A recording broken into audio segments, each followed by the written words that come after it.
OVNIs. Objetos volantes no identificados. La gente afirma haberlos visto desde hace miles de años. En la antigüedad, quienes veían luces en el cielo creían que los dioses habían bajado a visitarlos. En la época moderna se ha creado otro tipo de historias.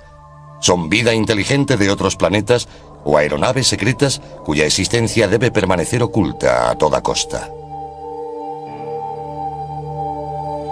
Encuentros extraterrestres.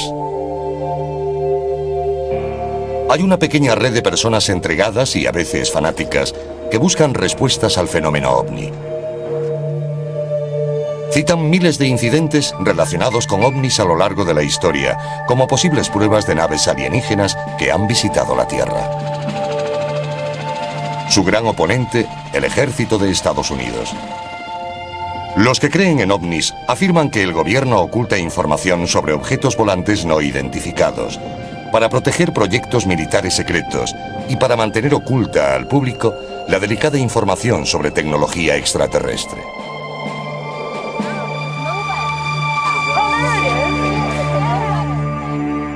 En marzo de 1997, miles de personas vieron inexplicables luces en el cielo de Phoenix, Arizona. Algunos creen que presenciaron el vuelo de una gigantesca nave extraterrestre sobre sus cabezas. Estas mujeres dicen haber encontrado una nave militar de la era espacial en una carretera a las afueras de Houston. Afirman haber sufrido misteriosos problemas de salud a consecuencia del encuentro. ¿Tienen estos observadores pruebas de encuentros con ovnis? ¿Está el gobierno de Estados Unidos involucrado en una conspiración para ocultar información sobre los ovnis? ¿O quedarán archivados para siempre como sucesos inexplicables? Durante la segunda semana de marzo de 1997, muchos residentes de Phoenix vieron extrañas luces en el cielo. Cada noche, alrededor de las 9, solía aparecer un curioso despliegue. A lo largo de la semana, comenzó a extenderse un rumor por toda la comunidad ovni. Teléfonos móviles, buscas y páginas web corrieron la voz de actividad inusual en el cielo de Phoenix. Tom King, armado con su extraña pero profesional cámara casera, se fue a la reserva india de Gila River para ver mejor las luces. La observé durante unos segundos y pensé, esto no es un avión, no sé qué es. Vamos a por estas cosas. Corrimos hasta los coches y cogimos nuestro equipo de vídeo. Regresamos allí arriba con el vídeo, el telescopio, los prismáticos y todo lo demás. Entonces empezamos a grabar y la primera luz se apagó. Unos 10 minutos después se encendió toda una formación. Luego volvieron a aparecer y esta vez eran más. Entonces apareció otra cerca de donde había aparecido la primera luz. Y un minuto después, una mujer gritó, ahí hay otra. No sabía cuál filmar, porque estaban muy alejadas entre sí. Pero entonces comenzaron a venir más, hasta un total de 4, y dije, este es un avistamiento importante, porque esto no sucede normalmente. Aquellas cosas tenían el tamaño aproximado de un pulgar extendido. Eran como soles naranja, muy brillantes, pero no iluminaban nada de lo que había a su alrededor. Look at there's 3 of them all together. I got the third one popping. There's one behind the chimney, one just flared up. I got 4 of them. Major sighting here. No, there's 5. Oh! Another one just showed up. Whoa! Maybe somebody's setting up lights. You see that? No, those are in the sky. Holy. Mike Kerston observó las luces desde 65 kilómetros al norte de la posición de Tom King. Durante más de 3 minutos, Kerston grabó la emocionante aparición. Cuando vi la luz pensé, voy a grabarla, así podré mostrársela a alguien que pueda decirme qué es. Mientras lo hacía comenzó toda esa exhibición y secuencia de luces. Fue como si me hubiera tocado el premio gordo.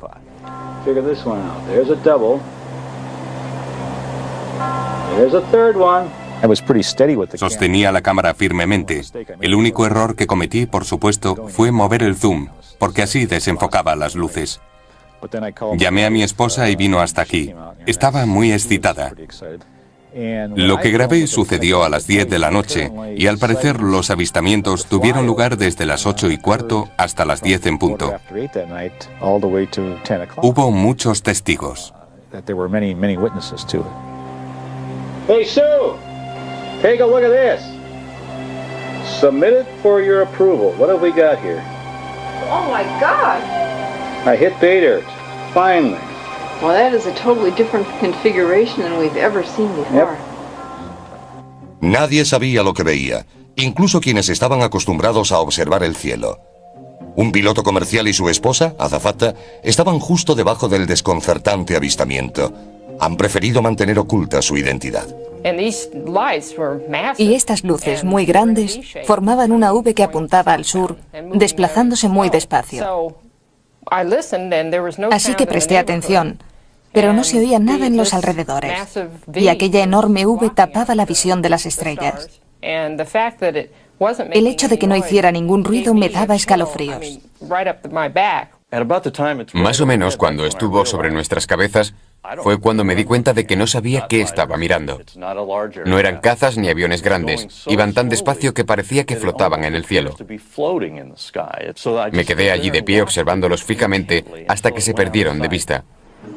Las llamadas informando del extraño suceso saturaron el teléfono de la policía de Phoenix. Recibimos varias llamadas. La gente no sabe a quién llamar cuando ocurre algo parecido y suele marcar el 911. Desgraciadamente, poco podemos hacer.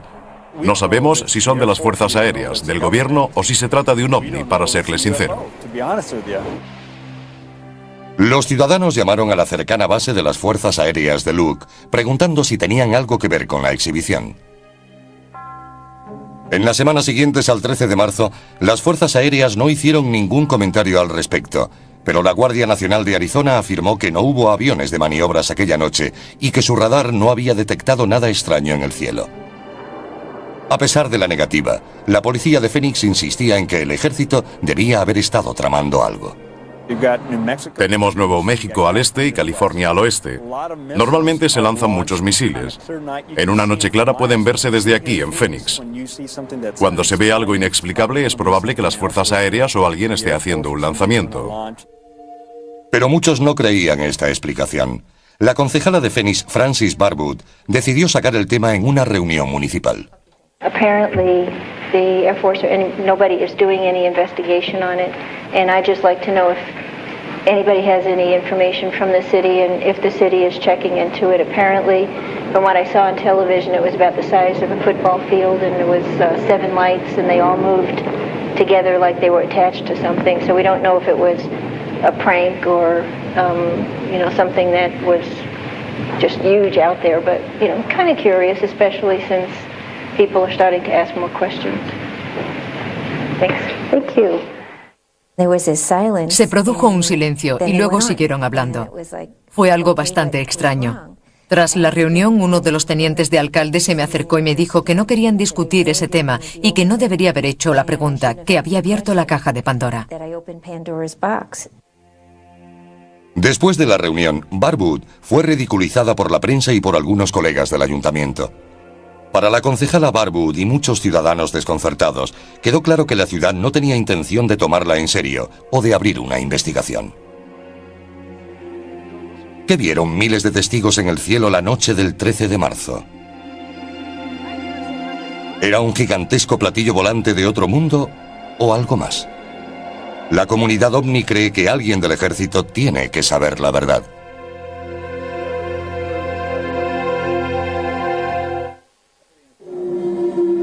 El avistamiento del 13 de marzo de 1997 sobre Phoenix fue uno de los acontecimientos ovni más visto. Miles de testigos afirmaban haberlo contemplado y fue grabado, convirtiendo este avistamiento en algo único. Mientras la gente exigía explicaciones, el ejército se negaba a hacer comentarios y el ayuntamiento ignoraba las peticiones de investigación. Los observadores decidieron ocuparse del asunto ellos mismos.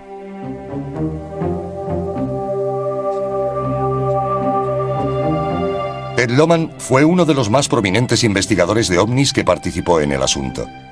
Lohman es un metalúrgico que a finales de los años 80 se quedó casi ciego por un accidente laboral.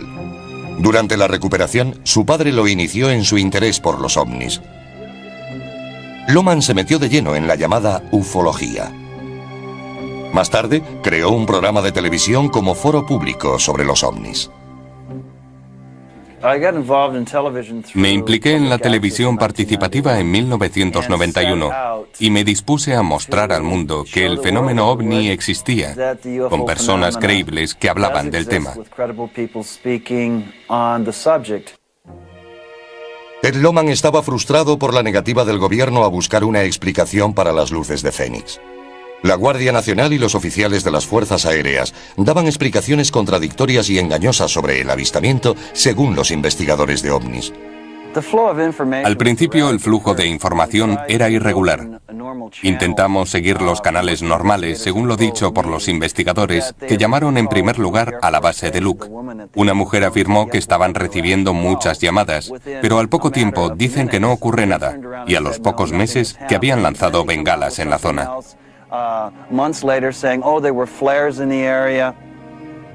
La Guardia Nacional de Arizona había dicho en principio que no tenía aviones en el cielo el 13 de marzo. En mayo, después de que el periódico USA Today publicara un artículo sobre el incidente, cambió su historia diciendo que la Guardia Nacional de Maryland había lanzado bengalas sobre el campo de tiro de Gila River en unos ejercicios. Lohmann decidió mandar a analizar el vídeo de las luces de Fénix para ver si esta nueva explicación podía ser confirmada. Cuando recibes algo como las luces de Fénix, hay que ponerlo en manos de expertos. Contacté con Jim Diletoso, en quien confiaba que estudiaría el fenómeno con la mente abierta y que me diría lo que pensaba en realidad.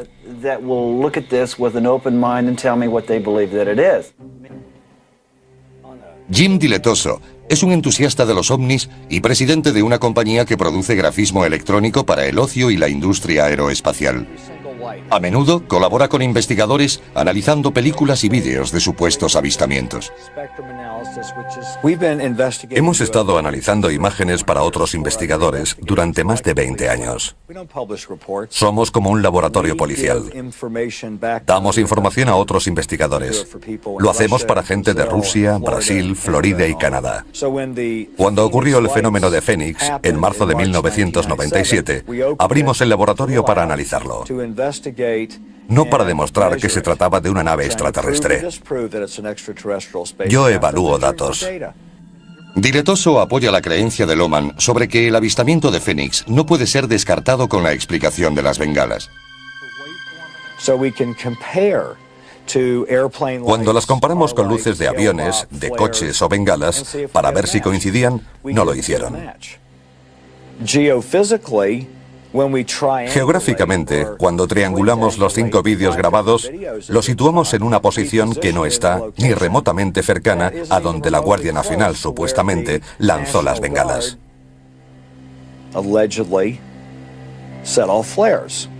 Tan solo duraron 10 minutos, y este suceso tuvo lugar durante horas, la noche del 13 de marzo. Muchos testigos discuten la posición donde el ejército afirma que fueron lanzadas las bengalas. También insisten en que las luces no iluminaban las montañas circundantes del modo en que lo habrían hecho las bengalas. Me gustaría decir que las luces que nos sobrevolaron esa noche no fueron bengalas. Yo he lanzado esas bengalas desde mi helicóptero en Vietnam. He visto las que se arrojan desde los cazas y oscilan de una forma muy característica. Van suspendidas de un paracaídas y es imposible que mantuvieran la perfecta formación en V mientras surcaban el cielo. ¿Eran bengalas? Posiblemente fueran del ejército o de la Fuerza Aérea. Pero creo que se trataba de algo más. Lo que sucedió fue un espectáculo para la gente en la zona de Fénix. Duró demasiado tiempo para ser unas simples bengalas.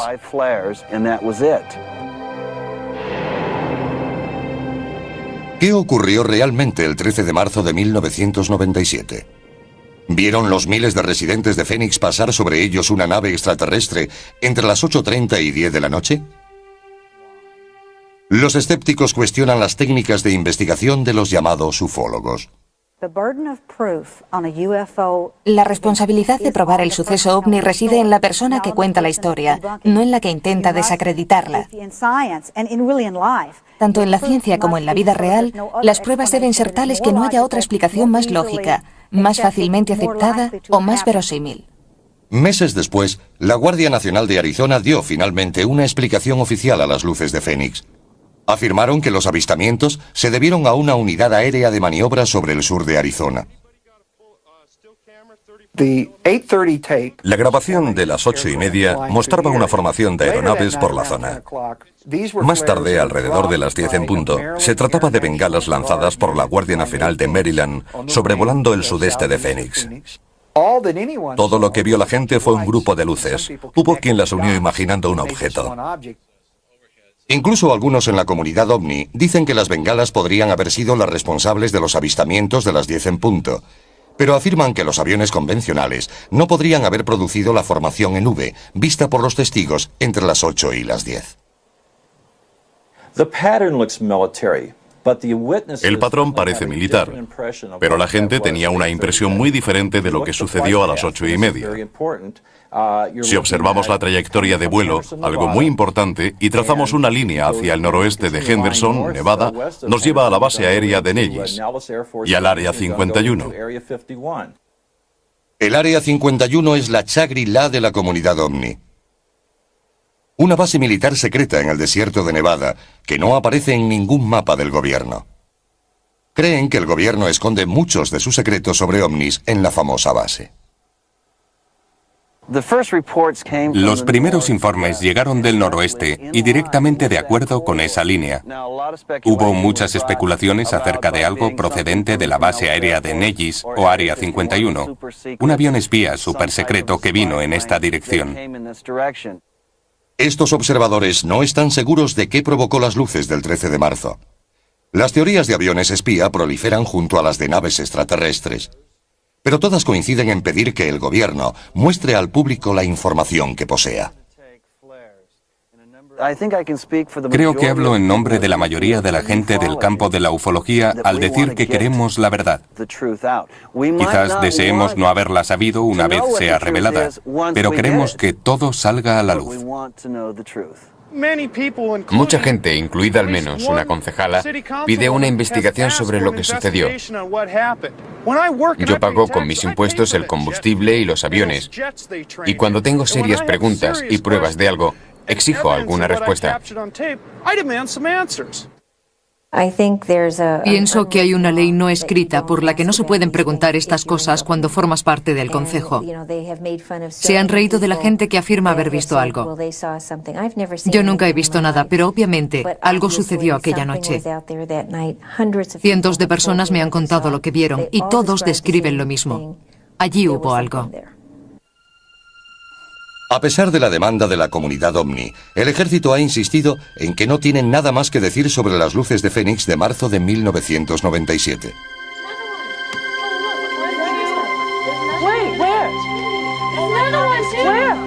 Major sighting here. 3 tejanos tienen un terrorífico encuentro con un ovni que dicen les dejó problemas médicos de por vida. Algunas personas se unen a la comunidad ovni como resultado de lo que llaman un encuentro extraterrestre. Creen que han visto a alienígenas, una nave extraterrestre o simplemente algo que no pueden explicar. 2 mujeres afirman que sus vidas fueron desastrosamente alteradas por un encuentro con un objeto no identificado, y la comunidad ovni fue el único sitio al que pudieron acudir pidiendo ayuda. Betty Cass tenía una cafetería en Dayton, un pequeño pueblo 65 kilómetros al norte de Houston. Su amiga Vicky Landrum trabajaba con ella de camarera. A las 7 de la tarde del 29 de diciembre de 1980, las 2 mujeres se dirigían en coche hacia una iglesia de New Caney, Texas, con el nieto mayor de Vicky, Colby, de 6 años, para jugar al bingo. Cuando descubrieron que se había suspendido, los 3 emprendieron la vuelta sobre las 9 de la noche. Salimos de New Caney hacia Dayton. De repente, Colby miró hacia arriba y dijo: Abuela, ¿qué es esa luz brillante? Era tan brillante que ni siquiera podía ver la carretera. Entonces Vicky gritó para que diera la vuelta. Dijo, Betty, viene derecho hacia nosotras, para. Había estado lloviendo, así que no podíamos salir de la carretera y girar para dar la vuelta. Tuvimos que detenernos. Salí por el lado derecho sujetando a Colby. Betty se puso delante del coche y se quedó allí mirando hacia arriba. Yo le gritaba que volviera adentro porque temía que se quemase. Los tres habían encontrado por casualidad lo que parecía ser una aeronave con problemas. El vehículo lanzó un chorro de calor y fuego sobre el asfalto y los ocupantes del coche. Tenía la forma de un diamante. Quiero decir que era muy parecido, y salían llamas de la parte de abajo. Soy muy curiosa y fui a averiguar de qué se trataba. La luz era tan brillante que me cegaba.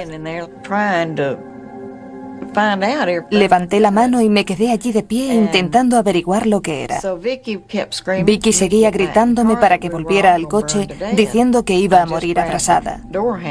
Fui a abrir la puerta y al tirar me quemé la mano. Las llamas de la nave habían calentado el exterior del vehículo. Una vez dentro, Betty encendió el aire acondicionado para tratar de enfriar el vehículo, ya que el calor era insoportable. Aterradas, vieron a la nave luchar por remontar el vuelo durante unos 10 minutos. Cuando finalmente se elevó, Betty Cash arrancó el coche, marchándose del lugar. Siguió subiendo y bajando hasta que muy lentamente comenzó a subir y se dirigió hacia Houston.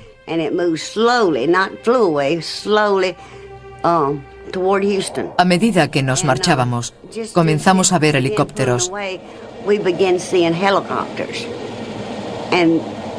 Y no eran de los pequeños, sino de los que utilizan para lanzar a paracaidistas. Conté 23. Vicky dijo que había contado 21. Perseguían al objeto. No iban a parar aunque supieran que estábamos allí.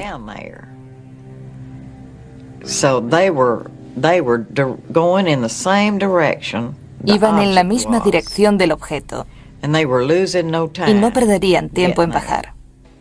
Betty Cash condujo a toda velocidad para huir de la nave mientras Vicky Landrum trataba de consolar a su nieto. Pero a medida que bajaban por la carretera rural, se cruzaron varias veces con la extraña caravana. Después de haber conducido durante unos 12 kilómetros, vimos un grupo de helicópteros que volaban con las luces encendidas. Eran de los grandes. Betty Cash, a pesar de las graves quemaduras de su mano, cuello, cabeza y pecho, se las arregló para conducir hasta Dayton. Vicky tenía quemaduras en la cara, Colby en la espalda. Deshidratados, los tres bebieron agua y contaron a sus familias y amigos lo sucedido. El hijo mayor de Betty, de 20 años, trató de convencerla para ir al hospital. Cuando las noticias locales no comentaron el suceso, ella decidió esperar. Me pidió que fuésemos esa misma noche cuando le conté lo sucedido. Pero le dije, si vamos al médico pensará que estoy loca. Tengo que irme a la cama. Pasé la noche muy enferma, vomitando.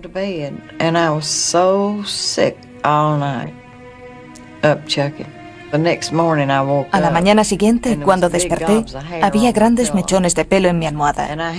Tenía ampollas por toda la cara. Durante varios días, las mujeres rechazaron atención médica temiendo no ser creídas. Pero cuando el estado de Betty empeoró, cedió y los tres fueron al hospital. No sabíamos que estaba tan mal. Y cuando fuimos al hospital, el niño lo contó todo. Aunque yo se lo había advertido, dijo, me vas a regañar, pero le voy a contar al doctor lo que nos ha pasado. Los doctores estaban desconcertados ante la causa de las extrañas quemaduras de Colby, Vicky Landrum y la más grave de los tres, Betty Cash. Las enfermedades que sufrió 3 semanas después de la exposición fueron las típicas provocadas por la radiación. Perdió la piel y el pelo de la zona expuesta. Tenía diarrea, vómitos, todos los síntomas clásicos. No pienso que se lo inventara. No hubiera podido hacerlo, porque no lo sabía. Sufría exactamente lo que podría describirse como una exposición a la radiación de 2º o 3er grado.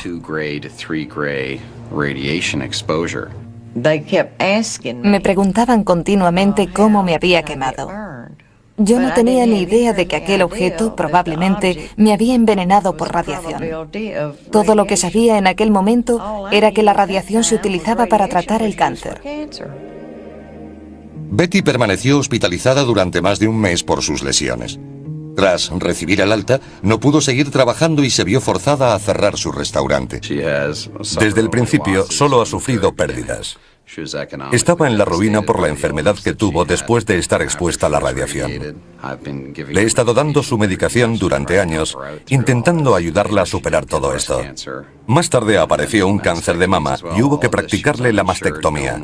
Además, no tenía seguro, ni las dolencias las hubiera cubierto ninguna prima a principios de los años 80.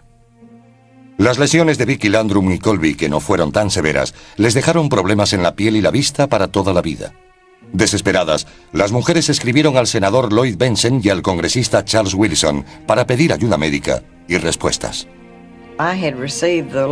Recibí contestación de Lloyd Bentsen y Charles Wilson diciendo que fuésemos tan pronto como pudiésemos. Diciendo que en la base de las Fuerzas Aéreas de Bergstrom sabían todo lo ocurrido y que tendrían mucho gusto en ayudarnos en cuanto les fuera posible. Nos dijeron que podríamos conseguir ayuda médica allí, así que fuimos. Pero nos trataron muy mal. Los oficiales de la base aérea de Bergstrom les dijeron que no sabían nada del incidente, informándoles que su único recurso era demandar al gobierno de Estados Unidos por daños y perjuicios. Sin embargo, extrañamente, los militares intentaron en repetidas ocasiones comprar el vehículo de Betty Cash, pero ella se negó. A medida que la noticia del incidente se difundía por Dayton, Betty y Vicky se sentían discriminadas por sus vecinos. Un sacerdote se ofreció a ir a casa de Vicky Landrum para rezar con ella, pero no lo aceptó.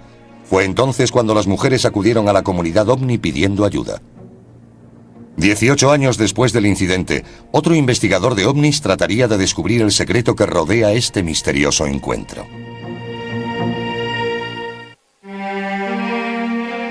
Betty Cash y Vicky Landrum han sido ridiculizadas e ignoradas desde su supuesto encuentro con una nave en 1980. Pero la comunidad ovni se niega a dejar que el caso caiga en el olvido. John Schuessler es un ingeniero aeroespacial y subdirector de MUFON, siglas de Red Mutua de OVNIs, una organización mundial de seguidores de los ovnis que estudian e investigan avistamientos. Las mujeres contactaron con él varias semanas después del incidente. Schuessler sentía curiosidad, pero era escéptico, hasta que conoció a Betty Cash. Se quitó la peluca y vi que le faltaban grandes mechones de pelo de su cabeza. Era muy impresionante y le dije, le ha pasado algo muy serio, y si es abierta y honesta conmigo y me da la información que ando buscando, estaré con usted hasta el final. También necesito hablar con toda la gente que esté implicada. Llamé a Vicky Landrum y hablé con ella y con su nieto Colby. Les pregunté por qué se fueron a casa después de lo ocurrido. Y me contestaron, ¿tú lo habrías entendido? Eran lo que se podría decir saludables tejanos. Cuando les ocurre algo, se aguantan, no corren buscando ayuda. La señora Landrum dijo, siempre nos lo guardamos todo. Nunca voy al médico ni al hospital y no tomo medicinas. Cuando estoy enferma me aguanto. Y así ocurrió en este caso. Convencido de su historia, Schuessler les prometió buscar respuestas.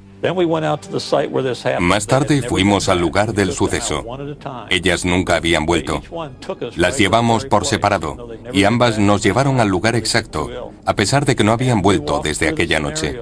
Recorrimos el escenario y lo medimos. Entonces comprendimos lo que había sucedido. Vimos la carretera y los árboles quemados. Vimos la emoción que sintieron estas personas cuando regresaron al lugar. Se derrumbaron y lloraron confesando tener miedo. No querían estar allí. y decidimos dejarlas marchar a casa mientras nosotros nos disponíamos a recorrer la carretera. Chusler comenzó a preguntar por la zona en busca de testigos del incidente. Su investigación reveló que un policía de Dayton y su esposa vieron helicópteros militares la noche del 29 de diciembre de 1980. También había otros testigos que aseguraban haber visto helicópteros de 2 rotores, que en 1980 eran de exclusivo uso militar. Comenzamos a pedir ese tipo de registros a las Fuerzas Armadas. Se negaron a contestarnos, como si estas personas no existieran, ni la información tampoco. Y ese fue el principio de una interminable investigación. Mediante la Ley de Libertad de Información, Chusler obtuvo en 1982 la que cree que es la prueba determinante del caso: el informe militar oficial de la investigación sobre las reclamaciones de las mujeres, que consideraba su historia creíble. Con la ayuda de Chusler, las 2 mujeres contrataron a un abogado. A mí me pareció una historia veraz. He tenido a las personas que han intentado colarme una historia. No creo que ellas hicieran eso, y las pruebas lo demuestran. Casi 6 años después del supuesto incidente, Betty Cash y Vicky Landrum creyeron que finalmente podrían obtener algún consuelo. Presentaron la demanda en la Fiscalía de Houston y se fechó una vista preliminar para agosto de 1986. Por supuesto, el gobierno federal negó cualquier relación con algo así. Y no teníamos ninguna prueba. Todo lo que podíamos demostrar eran las lesiones de las mujeres. Así que el juez no admitió el caso. Rotas sus esperanzas, Betty Cash y Vicky Landrum se marcharon de Texas para huir de los dolorosos recuerdos de su experiencia.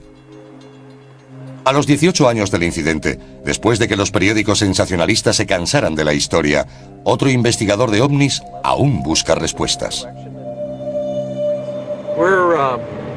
Estamos llegando a Dayton, Texas. Aquí hay un gran misterio.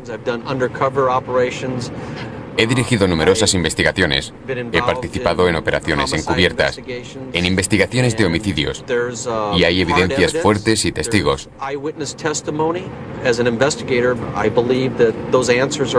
Como investigador, espero descubrir información que pueda desvelar este misterio y añadir otra pieza al puzzle de lo que sucedió el 29 de diciembre de 1980.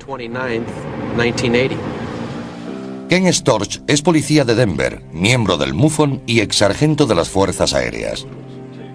Durante su servicio militar, Storch afirma haber sido forzado a firmar un documento que le prohibía hablar sobre incidentes de ovnis. Su involuntaria participación en una supuesta ocultación del gobierno le hizo comprender la experiencia de Betty Cash y Vicky Landrum. Betty Cash, Vicky Landrum y Colby pasaron esa curva y se encontraron de frente con algo desconocido. Se trataba de un objeto brillante con forma de diamante que emitía una fuente de potencia de alta intensidad, según ellas, una llama.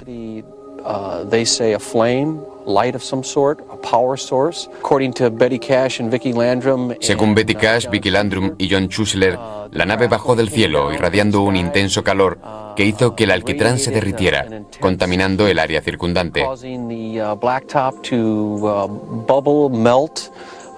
Este es un caso clásico de encuentro. Estamos en el lugar exacto en el que ocurrió. John Chusler visitó el lugar 3 semanas después del incidente y percibió cambios en la carretera. Volvimos algunas semanas más tarde y vimos que aquel tramo de carretera había sido extraído y reemplazado. Nos pusimos en contacto con todos los servicios de obras públicas del estado, la ciudad y el condado. Todas nos dijeron que no habían reformado la carretera. Algunos testigos decían haber visto a gente trabajando, pero los camiones no llevaban identificación. 6 u 8 semanas más tarde, volvió aquel mismo equipo para levantar el suelo y pavimentarlo una vez más. De hecho, en la excavación, eliminaron unos 20 centímetros de superficie. Si se observa con atención, aquí hay hormigón, asfalto, y la textura cambia radicalmente en este tramo.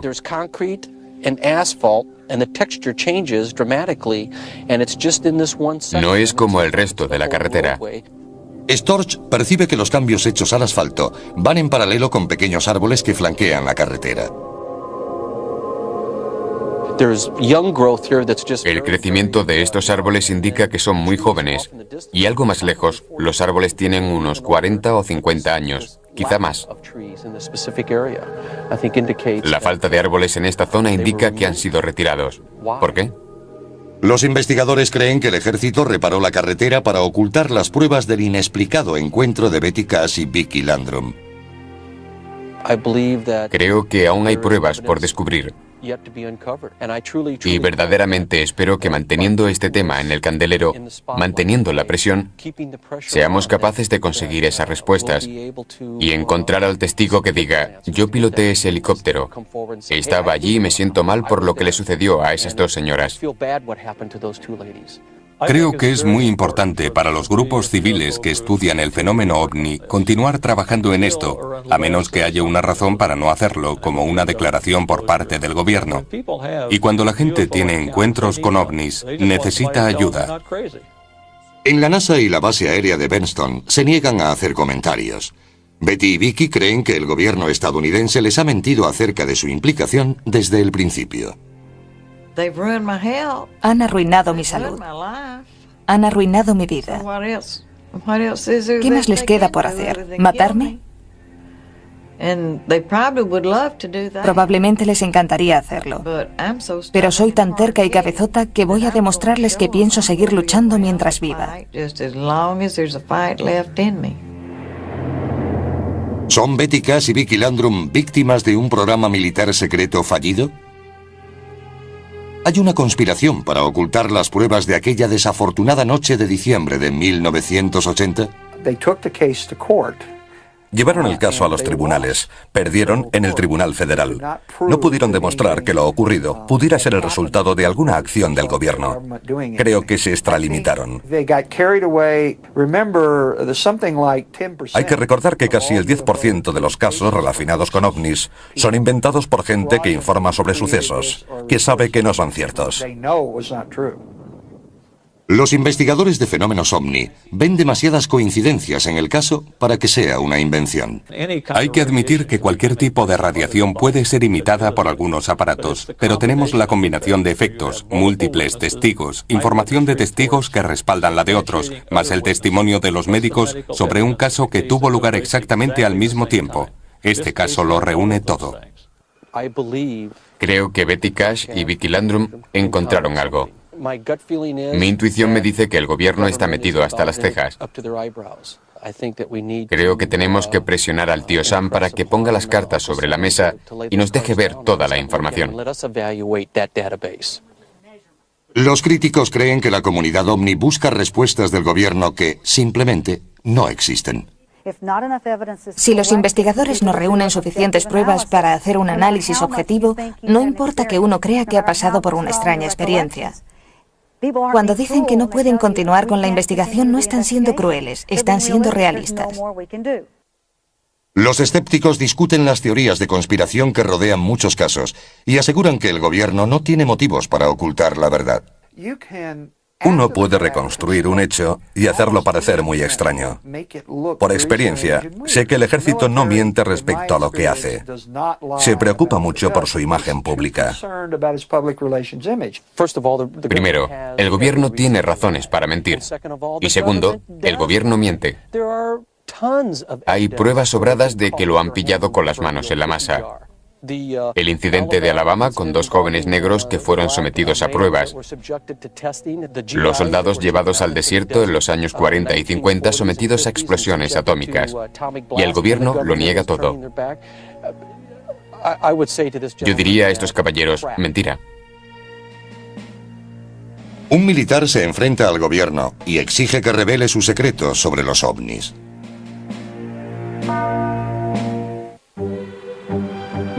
Por todo Estados Unidos y el mundo, los entusiastas de los ovnis se reúnen para intercambiar historias, compartir información y lamentarse por la negativa del gobierno a comentar este misterioso fenómeno. Uno de los críticos más elocuentes del secretismo del gobierno es el sargento mayor retirado Robert Dean, que durante los años 60 tuvo un alto cargo en la OTAN.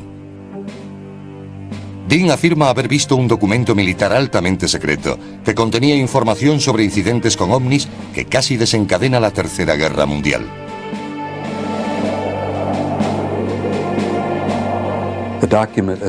El documento trataba de estudios de la OTAN sobre la existencia de inteligencia extraterrestre, de ovnis. Había grandes objetos circulares metálicos que sobrevolaban toda Europa en formación y desaparecían del radar de la OTAN sobre el mar de Noruega. Este asunto casi provocó que entráramos en guerra con los soviéticos al menos media docena de veces por error. En cuanto me di cuenta de que se trataba de un hecho y no de un mito o una leyenda, me impactó tanto que aún no he podido superarlo. Dean y su esposa Cecilia han creado una organización para informar y presionar al Congreso. Stargate International es una organización dedicada a un objetivo principal: sacar a la luz la verdad de los ovnis y la inteligencia extraterrestre que ha sido encubierta y negada durante muchos años, no solo por nuestro gobierno, sino prácticamente por todos los de este planeta. Ha llegado el momento de que el gobierno norteamericano le diga la verdad a la gente.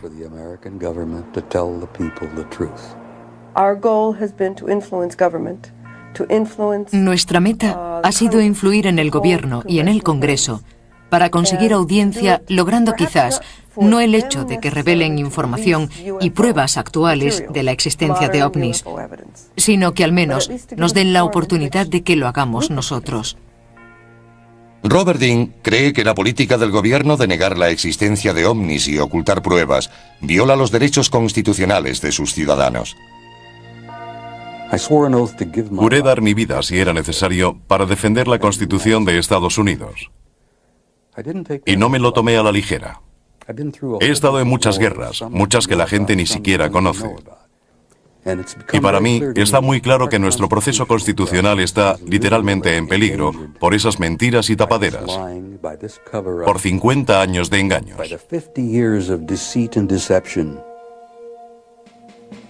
Dean cree que el gobierno tiene cientos de historias que aún tiene que contar sobre encuentros con ovnis. Según Dean, la conferencia de prensa de las Fuerzas Aéreas estadounidenses de 1997 respecto al accidente de una nave alienígena en Roswell, Nuevo México, fue otro engaño. We are very, very proud of this report. We think in our office that this answers lots of questions, and it answers them logically and with integrity. Me refiero a lo absurdo de las recientes declaraciones de las Fuerzas Aéreas sobre Roswell. Primero se trataba de un globo, luego no lo era, y más tarde sí, pero de un tipo diferente. Ahora dicen que lanzaron muñecos para simular accidentes por la zona. No importa que aquello sucediera hace 10 años. Les digo a ustedes y a los espectadores que la gente no va a tolerar esto por más tiempo.